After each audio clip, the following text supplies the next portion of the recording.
Are you in the house? I'm here. How are you? I'm good. How is everything? It's And nonstop. you see what I'm doing? Yeah. Look in the back right there. I'm showing off. I'm showing off my plaques right I here. love it.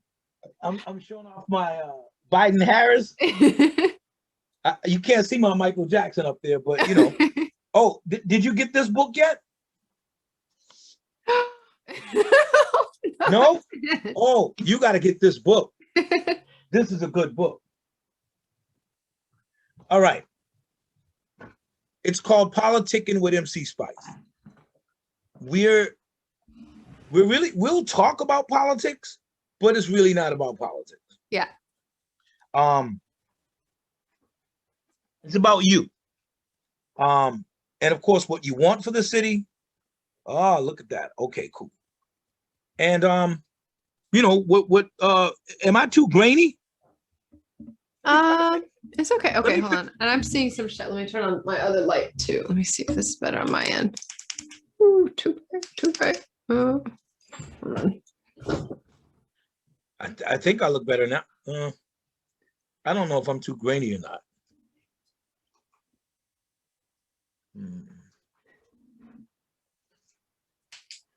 I don't mind. I'll just be grainy, I guess.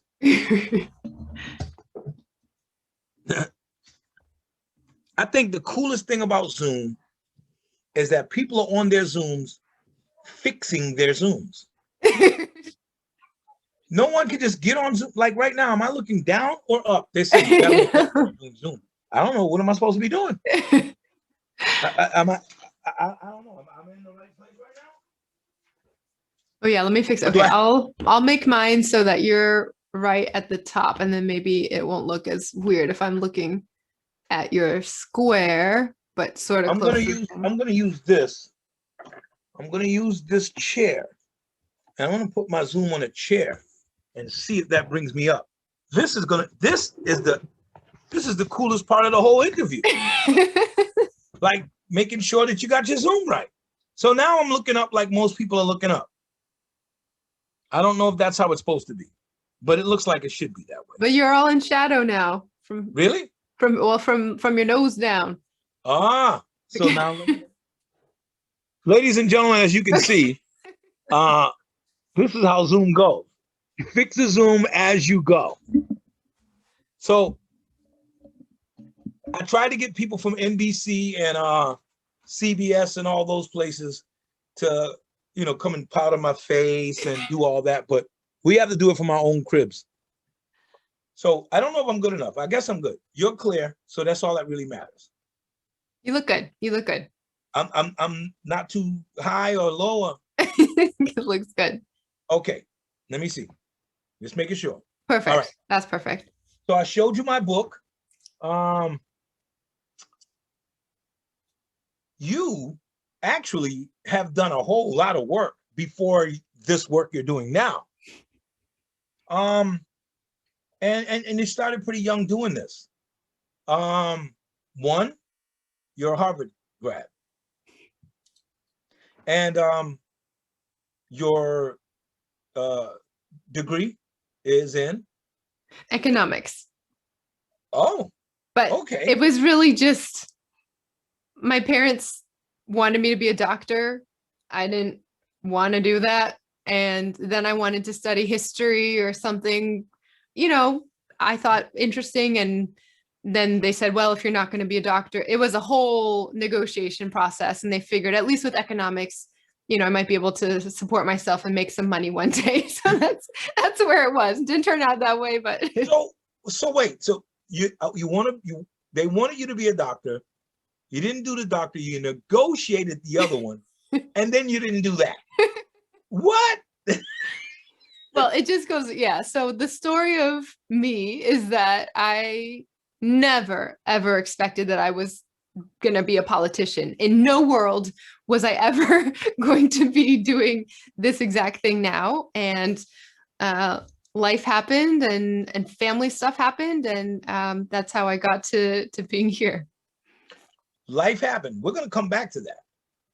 I just want to, I mean, because with me, I couldn't see how life would happen to make me say, hey, you know, I'm going to go ahead and run for politics. I'm going to go mess with these lights right quick and see where I belong at. My lights are the worst, the absolute right worst. Okay, that one, then this one. No, this one. Okay, I'm going to stay where I was. All right. So life happens. You get into politics. Before the second life happened, which was becoming a woman and all the other things, you're a young girl running around with your friends. You know, the world is, you know, you can be anything you want to be. And when we're at that age, the impressionable age or stages in life, how many different things ran through your mind? Or were your parents going, here's our daughter, Michelle, the doctor. What exactly was it that you wanted to be at that particular moment? During that period in life? To be honest, I didn't really think that far ahead. I think, and I wasn't really running around with friends too much either. So I guess let me go forward then backward in that the life that happened was that my mom has been living with mental illness now. She was diagnosed with schizophrenia when I was in my early 20s. And, you know, she's had hospitalizations and it's gotten a lot better. She lives with me today. She's downstairs in our 2-family home and much better. But and when it started, when it felt like it kind of came on all of a sudden, I was 22, my sisters were 10 and 16, and I had to start raising my sisters. I didn't think, I mean, at the time it felt like it was just out of nowhere. But now kind of looking back on my childhood, there was a lot of signs that maybe there was something brewing under the surface. And so, you know, we lived in a pretty kind of isolated way, right? My parents are immigrants. We moved around a bunch of times growing up. Every time my dad's got a higher paying job, he would kind of uproot the family and we would move to the next smallest house they could afford in the best school district possible. And so at home, we only spoke Mandarin, we only spoke Chinese, and at school, it was a different situation. I ate dinner with chopsticks every night at home, and then I couldn't talk about it at school, or else I would get made fun of, right? So there's very much this kind of like, okay, switch, and figure out how to pass back and forth. Wow. Oh, okay. First, you're kind of young. I don't know what you're still doing eating with chopsticks. They had forks. Did you choose to eat with chopsticks? Did you like it? Because forks weren't invented like thousands of years ago in China. They got forks. So for my parents, I think because countries have forks. No, but it was important for them, right? They gave up everything they knew. They had to learn an entirely new language, no support system here. And so they wanted to keep what we had at home as their safe space and to keep us connected. And so every weekend we would drive an hour to go to that one Chinese grocery store that had the vegetables that they liked, you know? And when I was out in the world, at most of the other stores, not the Chinese grocery store, but the rest of the places, like from when I was 4, 5, 6 years old, I was the one who was translating for my family. I was the navigator. And so I knew from when I was really young, this feeling that even the adults in my life had barriers that they were facing. And, you know, I grew up in the Midwest mostly at a time when my family would be out walking in the street, there would be people shouting different racial slurs at us or, you know, this or that. And so it definitely felt like my family was, kind of a little bubble, and we did our best to keep our heads down and work hard. And that's how I was supposed to get a good job, get a good education, become a doctor, live a better life than my parents had. And that's what they sent me to college for. Oh, wow. Ladies and gentlemen, once again, Politickin with MC Spice. I'm speaking to Michelle Wu, candidate for mayor of Boston. Whew. So I can't wait to read this book. Because if you don't write a book, let me go back to the Midwest. So you're being called these names when you're walking down the street. But as a child, you kept it moving. But internally, how did you feel in defense of how they berated you? How did you feel as a human being? Did you only feel let down, or did you feel, you know what? I'm going to get them back this way, that way? Or did you have no feelings at all, no understanding of why they were the way they were? So I think there was always a sense that my family and, my parents had an accent when they spoke English, and we, looked different. And there was a sense of just feeling like other, right? All the time people would ask, well, where are you from? And I would say, I was born in Chicago. And they say, no, where are you really from, right? And I remember one time when we were younger, my parents saved up, and we for our school vacation week, right, they took us on a road trip. I forget where we even went, but for one of the first times in my life that we stayed in a little motel. And I remember when we were leaving the next morning, my mom had scrubbed down every surface. She had folded the sheets perfectly. She had put everything back how it was. And I remember asking, like, this is the first time, I must have been in middle school or something like that. The first time that we're staying in a hotel, like, why, this is not home. Like, you don't have to treat it like home. And she said to me, she just looked at me and she said, I don't want them to think that Chinese people are pigs, are sloppy, right? Are messy, right? So there was this constant sense on my parents' shoulders that people were looking at us, and they wanted to be, good, I guess, representatives, or at least just they knew that they were going to stick out and be maybe judged a little differently, that they had to just work a little harder, reach a little farther. Here's what I believe as it relates to people who think about people lower than them. So I got me a book, and this is how I believe, because I don't care what they think about me. Have you seen this book? Huh? I see it now. I've not seen it before. You have never heard of it, huh? Yeah. Get that book. Just check it out in your leisure, because sometimes that's how you feel. But truthfully, let me tell you a story about Michelle Wu that involves me. I was on a Facebook page, some group or whatever. And someone said, I don't care who we choose for mayor, as long as we don't choose China-owned Wu. And I'm like, is this a typo? This is 2000. Wait a minute. And I jumped in there and said, wait a minute, hold on. China doesn't own Wu, like Africa doesn't own whatever that other lady's name. And I said, just like Europe don't own you. And by the way, she was born in Chicago. And so these people, some people were jumping on saying, hey man, thanks for that.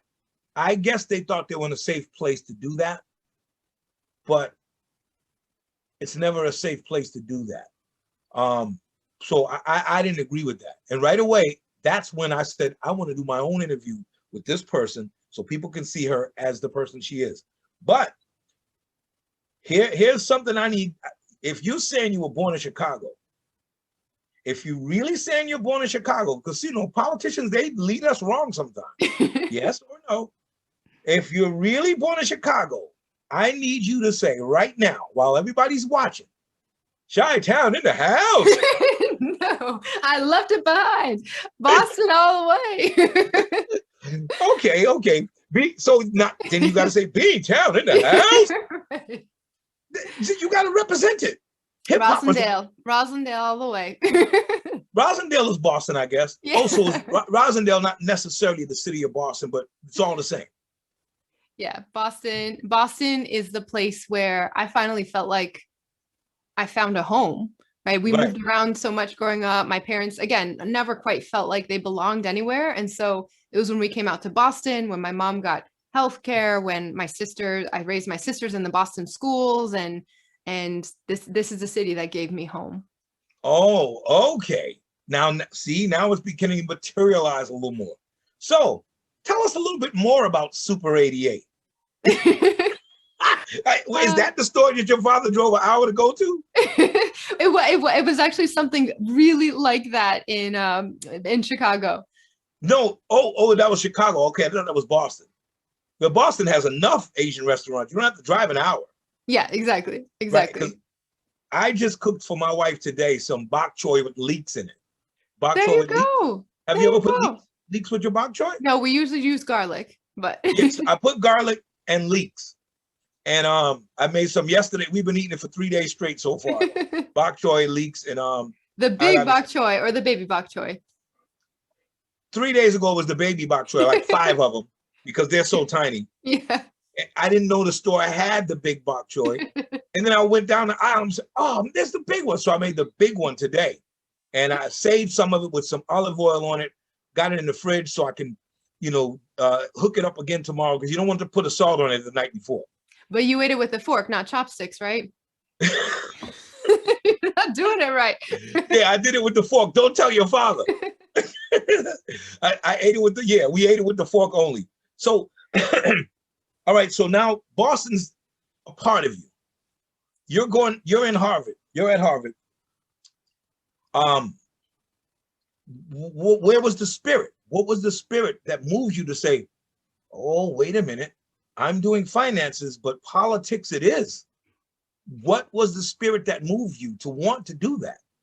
It was still a couple years off from that. If you had gone back to find me, senior graduation day of college, and you asked all the friends sitting in a circle with me, who will be least likely to become a politician, everyone would have said me, right? So really? It was because my mom's health crisis happened like towards the end of my senior year, and basically a couple months into my first job afterwards, it got so bad that she was, my mom, kind of like you in that forum. Some people, when you see something happening that's wrong, it's kind of, I'm going to mind my own business. My mom is one of the strongest people I know. And she always first thought process. Yeah. She always said, when you see someone in trouble, you see something happen, you get in there and you try to help. And so when she started hearing people calling out for help, even though no one else heard it, even though everyone told her it wasn't real, she still was going to run out in the middle of the night to try to help. And so at that point, I went back to Chicago to try to stabilize my family as all this was happening. I opened a little family business and got incredibly frustrated with how city government was preventing my family from doing something that was going to help the community. I was angry at how hard it was to get my sisters what they needed in the schools and to get my mom the healthcare that she needed. And when I talked to everyone else in a similar situation, they had to fight just to be heard as well. So I kind of got just frustrated that here we were in a country that has resources, hospital system, school, public education, and yet for people who it seemed like didn't quite fit what the system was built for, when you need that help, there was a huge hole for you to fall into instead. And so I got mad. I decided to come back to Boston for law school because I was going to learn, kind of like my whole life, I've had to translate different languages for my parents, and English and Mandarin and all that. And so I realized that the law was another place that I needed to be able to translate for myself or for anyone else who was going through this. I came back for law school. I moved my family with me. So my mom got some of the best healthcare in the world here in Boston. I started volunteering and interning, later got to work for Mayor Menino in City Hall. Okay. And then I realized how much it matters that actually from the inside, you can do a lot at the city level. You can make things happen as long as you stay focused on getting City Hall out of City Hall, like bringing bringing that energy to community and to people. Okay. Wow. Okay. So now you want to be an attorney, and here you go having to learn a whole nother language, because now you got to learn the Latin language in order to be an attorney. Was that the frustrating part, or is it because you love language did that work out for you? Or did that was that also frustrating? So I'm the first one in my family to go to law school. And what I saw in what I was able to do during law school and see in Mayor Menino's office is that you can, sometimes we think about these barriers and why we can't do things, when in fact we should just figure out what it takes to actually do them, right? We Right. usually in government, we know what the problem is, or we've been talking about it for a really long time, but we keep trying to do things the same way. And maybe we sort of scrape a little more progress, or we, fix a tiny thing here and there, when sometimes it's just, we have to just try things entirely differently. And usually folks out in the community are already doing it that way. And it's just about getting out there, listening, and trying to follow their lead. Okay. Okay. So the Latin language did not frustrate you.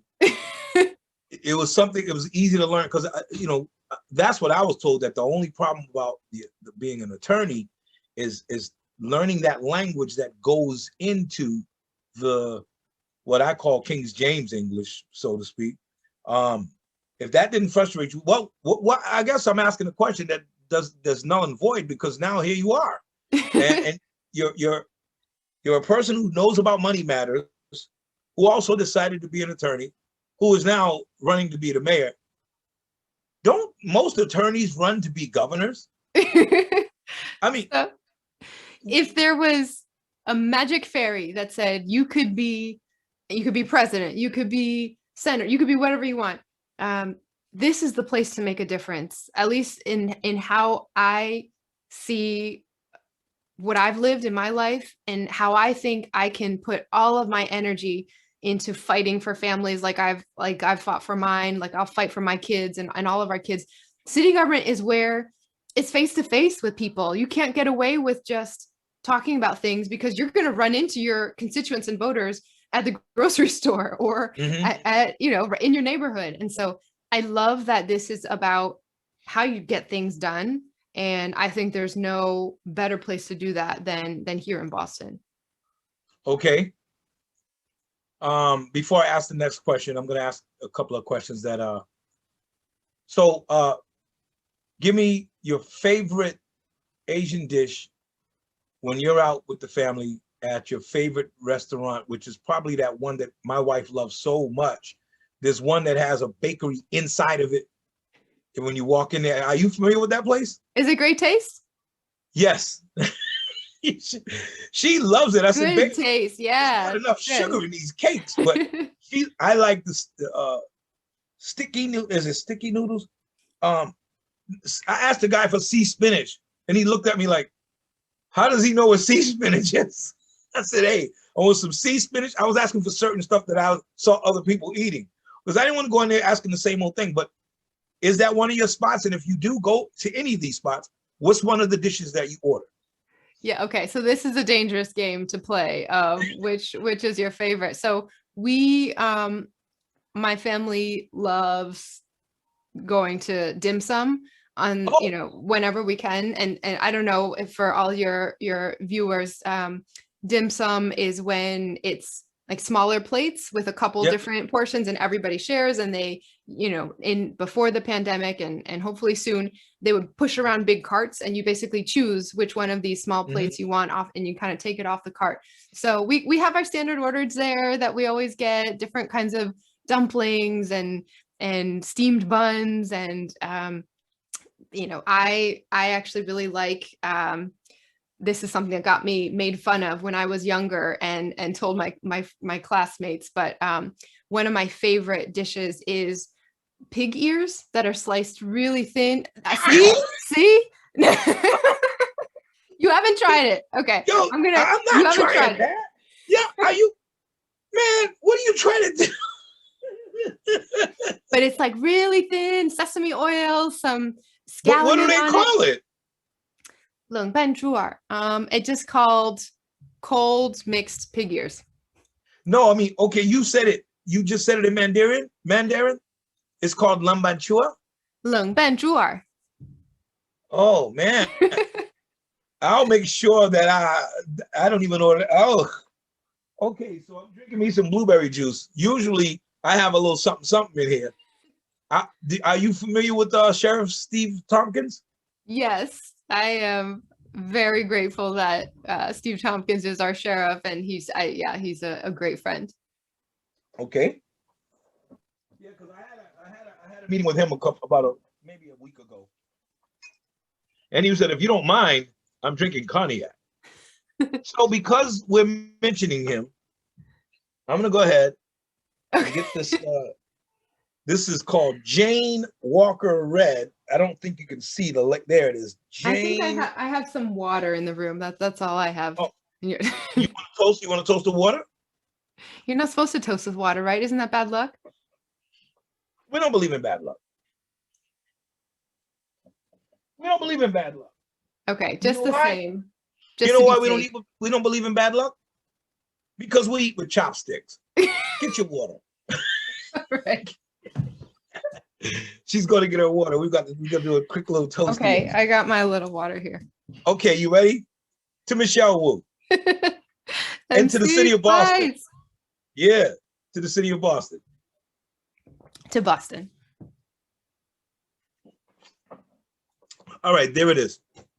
All right, now that I'm drunk, one more Let the thing. real So interview begin. Yeah, so you got the water. I see books behind you. Is that an Amazon backdrop or are those real books? These are real books, but these are the ones that I use for my Zoom. I don't know if I want to show you Wait my a minute, actual messy bookshelf. books there that you don't read for Zoom? No, I mean I'll take them out and I'll sub, but this is my Zoom corner. I have my working desk over there. I have my real bookshelf over there. Okay. Here's what we're gonna do. Close your eyes, reach back and grab a book. Okay. Any book. You can't just grab a book. Okay. And let me see. I'm gonna do the same thing. I'll tell you what, I ain't close my eyes, but no, that's what I'm gonna do. I'm gonna grab this one. You got the book? Yeah. Okay. Now, open that book to any page you want. Don't look at it. Just don't look at it. Okay, Just okay. flip it open. There you go. Open the page. You got it? Yeah. Okay, so look at the second paragraph and just start reading. Like read 3 sentences. Okay. A recent study by the anthropologist Eric Warby shows how this happens. In the 2000s, Warby conducted ethnographic fieldwork on neighborhood soccer pitches around Johannesburg. When Warby and his family moved there, friends and colleagues offered lots of advice on how to protect and defend themselves, but little on how to build relationships. All right. Okay. This was a fun game. I feel like I didn't pick the right book. That was not. It doesn't matter. I think it goes. So let me see. I got to put on glasses. I'm like a lot of bit older than you. Okay. The independent republics that emerged in Spanish America after the wars of liberation reflected Bolivia's vision in their size, if not in their freedoms. Since political power came to be monopolized by small elites in this, they perhaps reflected Bolivia's own artistic instincts and oblivious towards full democracy. Oh, I don't know.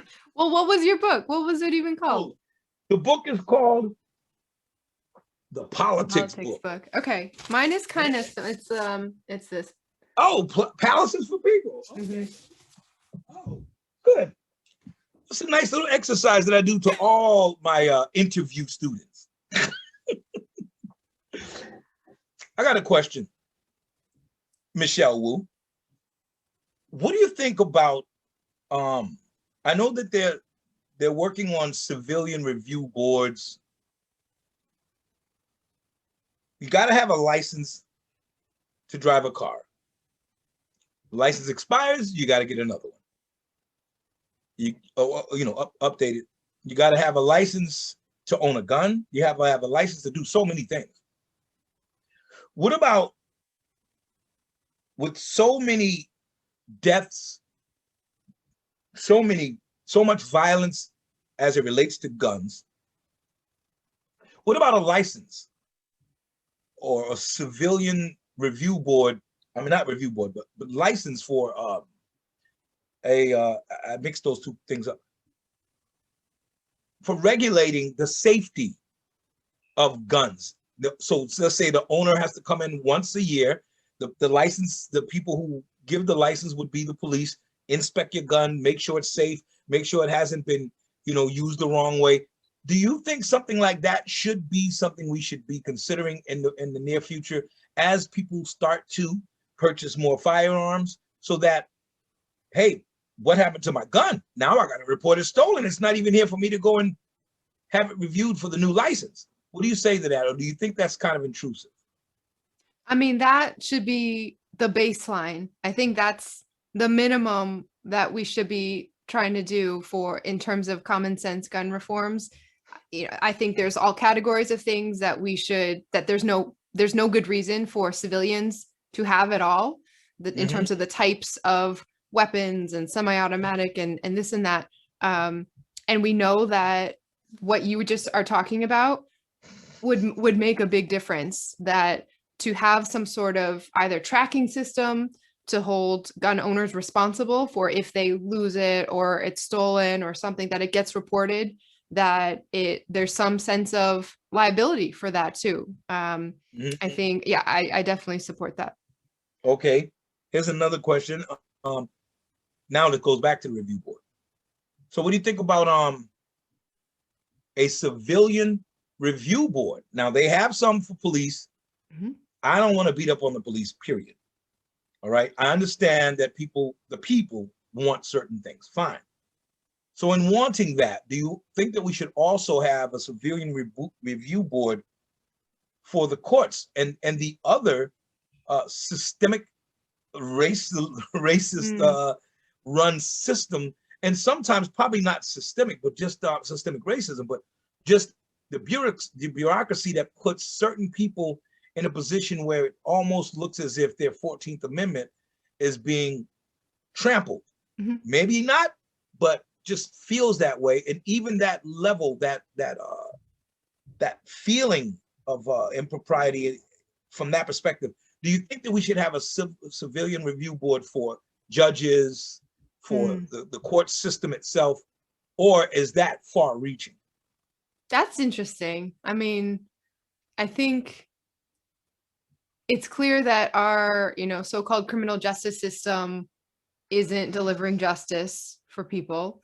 And it's clear that we've now had to fight and organize for kind of workarounds to that system, and to put people in positions of power who are committed to rooting out systemic racism and structural racism throughout the system, right? So in Boston, in Suffolk County, we have one of the prime examples in terms of leadership across the country with our DA, District Attorney Rachel Rollins, even starting to work on, from the prosecutor's perspective, how we are trying to change and restructure the system and where the resources are going within it. I don't know. I mean, I guess any system needs checks and balances just to make sure that there's checks to your power and that you're not policing yourself. One thing that we've done that's kind of similar on the city council, I was part of a coalition where we introduced and passed an ordinance, two ordinances actually, one to ban face surveillance, when you're speaking of privacy and 14th Amendment. One to make sure that we were not allowed for the city government to use any sort of face surveillance. It's racially discriminatory. It violates people's basic civil rights. And then we have another ordinance that would make sure there's community awareness, transparency, and policies before any new surveillance is used by the city, right? We're in a time where so much of what's happening is through the internet, right? Through just sort of checking on things and monitoring data for that. You don't even know you're leaving out there. And so we have to be really clear that certain communities, our Black and Latinx and immigrant communities, are over-policed, over-surveilled, and there are policy choices that we can make, steps that we can, laws that we can pass to begin to repair that. Okay. Oh, that's, well, but if okay, if they want to limit surveillance, but they also want to bring awareness if something new is brought in, then what is the idea? How do you get that awareness to the people? Is it going to be the same methods of promotions? Is it the same old thing? Or is it going to be every single mode of communication that we have available to us? Like whether there's text alerts, whether there's, how do we know? Because our communities, they're not given that kind of privilege and attention. I know that at one point I was against the Boston University's biolab. And my only thing to them was, well, come to Roxbury and show me the evacuation routes. I don't know where it starts. But that being said, how is this awareness going to get out to the people if there is going to be anything new? Yeah, I think that is why we're at a place in our country where we just very narrowly escaped a continuation of an authoritarian government, right? Things are so disconnected in terms of the policies and how laws and government runs from the actual lives of people that we have to close that gap. I believe that the only place you can actually close that gap and earn back that trust in a direct face-to-face way is at the city level, is at the local level that's closest to the people. So everything that I do is to try to bring City Hall out of City Hall, to try to make sure that we are not just sort of allowing people to participate in government by, okay, yes, we should definitely have our meetings at nighttime instead of during the day. We should have them in the neighborhoods instead of just in City Hall. But that's not enough. We have to make sure that we're getting to people who can't come to any meetings at all, that we are out in the streets, walking our streets with our residents. And I think that shift of moving from City Hall is a place where you go, you close the door and you make decisions, to actually being embedded in community and having a partnership, that's the difference I want to make in this campaign. Not just changing the policies, but changing the politics of who is seen by the government. Inspiration. Now, what inspired you to say, I have to do this? The people need me. I want to be a part of the change. When you first wanted to run for city council, and we already know you want to run for mayor as well, but seeing that right now, you're not going to do the finance thing. Right now, you're not going to do the doctor thing.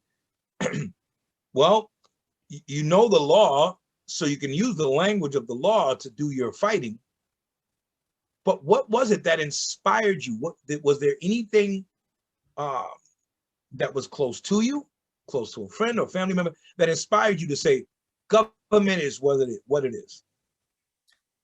So I never met an elected official growing up. I never felt like it was a world that I could be part of. And in some ways, it wasn't like I never saw anyone who looked like me on TV, except for Michelle Kwan and, doing her figure skating in the Olympics. And so it's not like I saw something and said, oh, that's what feels like I'm connected to. In some ways, it came out of a place of desperation and feeling helpless instead, the other side of it. The first time that my mom was hospitalized for her mental illness, she was standing outside. We lived in a street where it was kind of a dead end street. So she had walked all the way out to the beginning of the street where all the cars would go by. And she had her suitcase packed. She was standing out there in the rain with her suitcase. And she just, when I realized that she was out of the house again and found her, she said she was waiting to get picked up to go do a mission. And so every car that drove by, she thought they might be coming to pick her up then. And I kept trying to talk to her. No one's coming. finally she got mad. She's decided that I wasn't actually me. I was a robot and was just trying to stop her. And so she was going to go she got out her keys. She was going to go drive herself to where the mission was. And so then I tried to take her keys. I was like, this is where I'm drawing the line. You're not getting into a car. You're not driving right now. She got a little violent, and one of the neighbors called the police, and the police basically said either she's coming to the station or she's going to the hospital in an ambulance. And of course, I wasn't going to send her to the station. The ambulance came. I didn't go with her because I needed to be able to pick up my sisters later from school or whatever it was. So I got to the hospital like 5 minutes after her. And by the time I got in to see her, she was in a hospital gown, and she was totally out of it. And the nurse came over and handed me here's the bag of her things, just so you can have it as her daughter or whatever. And it was a clear bag of all of her clothes in it. And I looked down and I realized all of her clothes were like split. And I remember just seeing her underwear and her bra in the bag, like cut in half.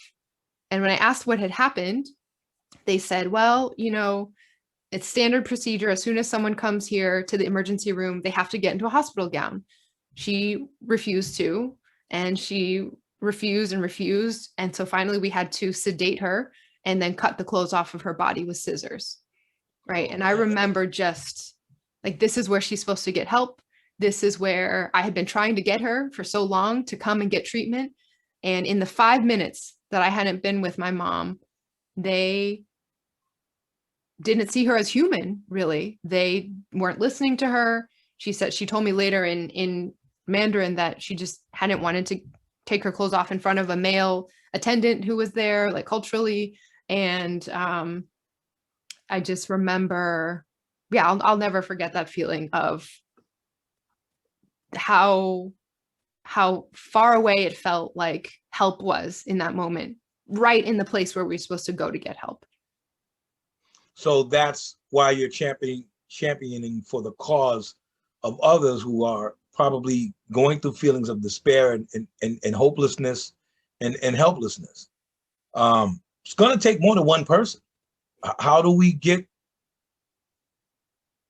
the community to act as a ripple?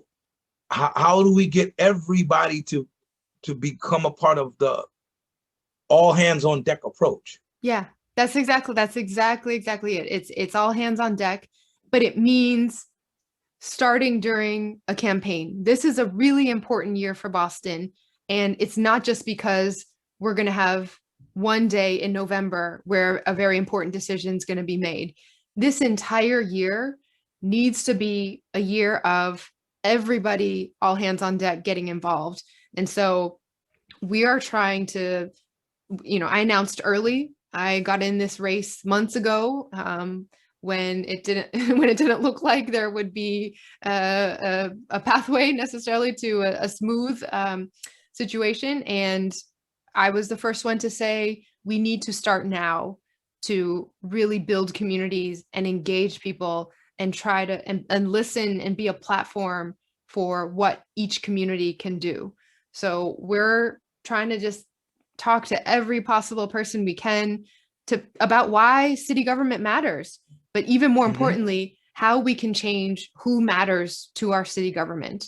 So we have everything we need in the community. We just need to empower people and take down barriers so that everybody has a stake and has a say.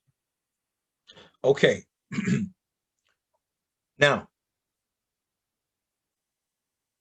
I'm going back to finance in college, then lawyer, who was supposed to be a doctor, who negotiated with parents that it's okay to go ahead and just do the lawyer thing. Now you're city council, so your parents are already cool with that. Well, what is dad saying now when you go, hey, by the way, dad, you know that city council thing? I think I want to be mayor. What is his thoughts? What are his thoughts on that? I think my parents still are. Sometimes I think they're still just waiting for me to come out Be a of a doctor phase. Yeah. and just be a And doctor. and um it's not that they don't love this country. I mean, what they've had to give up to come here and Mhm. how much they've gone through to learn English and survive and become citizens. um I think in some ways they love this country like someone new to this country can, right, from scratch. um but I don't know. I think they just still don't quite feel like we belong fully, right? And for me, that sense of knowing what it's like to feel like you don't belong has always pushed me to make sure I'm doing whatever I can to create spaces where everyone feels like this is their home. Everyone feels seen and part and valued, because I think that's what Boston needs. Is we are so siloed. We are so segregated as a community. We need to truly value every single kid in our city and treat our schools and our resources, our community centers like that's true. Okay. By the way, congratulations on the Teamsters Boston Thank you. local 25 endorsement. They endorsed you. I'm sure you celebrated with some water. How'd that feel when you found out that they endorsed you? I'm so proud. Labor unions are the organizations that fight for fair wages and safe workplaces. And just today, we saw 2 lives lost in a work site downtown. And so I'm proud that I'm the first 3 labor union endorsements in this race. 2 MBTA worker unions, and now the Teamsters have all come our way, Hmm. because I will fight for working families to have a shot to be able to keep families in Boston and make sure our families have what they need to thrive here. Oh, okay. And then you also have the kids, the young adults, the ones who had the ones who were behind Ed Markey, uh Sunrise. Sunrise. So the Sunrise, they're powerful. So you have their endorsement, their climate change, we call them climate change kids. Are all of those people old enough to vote? Uh, no, I don't think so, but they are just such inspirations. I mean, any moment of progress in this country where we've had a major breakthrough for equality or justice or um, sustainability, it's always come because young people decided they had enough and they were just going to take things into their own hands. I think Okay. we see that a little bit here in this. I'm 36 now.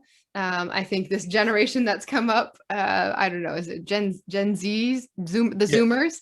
Um, I mean, it's just we're at a point of crisis, and our young people know what's at stake, and they're gonna no excuses, no patience, and I'm excited to be part of that energy.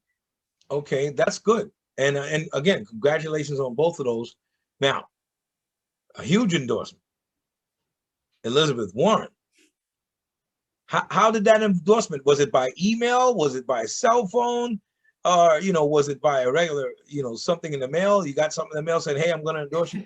Was it really personable? Was it a phone call like, "Hey, listen"? Oh, I'm sorry. I put the wrong voice on Elizabeth. "Hey, hi, Michelle. I'm seeing your whole campaign. You're all over the place. I love it. I love it. I love it. I love it. Tell you what, I'm going to endorse you." I mean, pretty close, actually. Was it? So it was a phone call, personal phone call. Yeah, I'm just owe so much to the senator's mentorship and friendship. She was my professor in law school, and Oh, my very first campaign that I ever worked on was her 2012 Senate campaign, the first time she ran. And so that really gave me a taste of why politics matters so much. And yes, it was a very, very exciting phone call. Interesting. Well, maybe I should request you as a friend on Facebook. If you look up MC Spice, you're going to see a whole lot of photos of me with the senator. Because when she was running that campaign, I was out on those streets. The difference between me and a lot of other people, I don't want anybody's job in government. I just want to do it as a watchdog for the community. You'll see me and her and Sonia Chang Diaz side by side marching down Blue Hill Ave together. And she made it in. And, you know, I'm very happy she did. But I'm glad that she endorsed you as well. Nearing the end, there was one question I wanted to ask about the sunrise is definitely dope. But what was it with the the resolution is a resolution or it's supposed to be a meeting about these developers popping up everywhere. And I guess the councilors or City Hall, they want these developers in our community to be, they want it publicly known who these people are when they come in. As it stands, I'm hearing that people are coming in, building up things, and we don't know who they are, where they're from.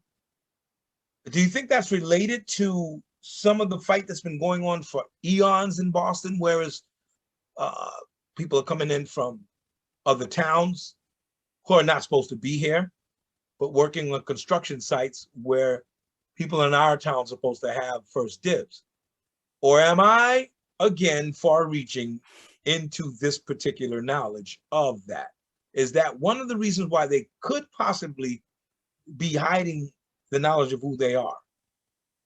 Yeah, I think whether it's developers or politicians or anyone, you know, sometimes the best way to predict what you're going to be like is to look at what you've already done. And so when we have a track record for someone, how have they been with safety at their workplaces? How have they been? Have they actually followed through when they made promises in the past? All of those are really important questions. I think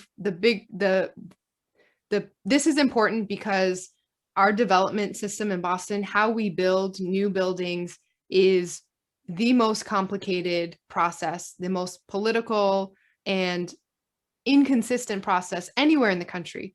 We are still using a 1960s BRA, Boston Redevelopment Authority structure to make decisions in our city. And we have to get to a place where it's not just things popping up because someone got the chance to negotiate a deal for themselves here, and then that put pressure to be able to do one over here. We have to have a plan for where people are going to live, how they're going to get to jobs, where the schools are going to be, whether there are grocery stores or food access around those areas. And that should all fit together.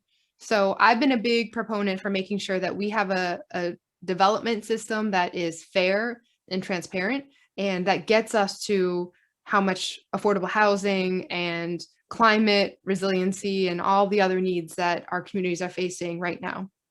Okay. Okay. You've done your homework. Actually, this is obviously must be something that's been on your mind, and you want to get, before I even go off on a tangent, how can the community help this process move forward? Do we as a community have any say-so in this particular process itself? So right now, there is say-so right at the very end of the process where it's really hard to actually change anything. And we need to change it so that the community's voice happens at the beginning in setting the rules. On this particular issue that you just brought up, which we talked about at the council hearing earlier today, the best way is just to make sure that you're following and can participate in the Zoom hearing when we have it. I put out every week a summary. I have an email list of everything that we talked about at the city council. So, you know, send me an email if you want to get on that email list. It's info@michelleforboston.com, and then Okay. we'll add you to that council notes list. It's what did we vote on every week? What was proposed and what do we actually act on? So you can follow along and know when the next hearings are and how to get involved. Okay. Maybe I don't know this because I should have known or should know. Are you saying it's an email list? What about, is it that private? Where's the video? Is there a video we can just tap into once a week and just check it out?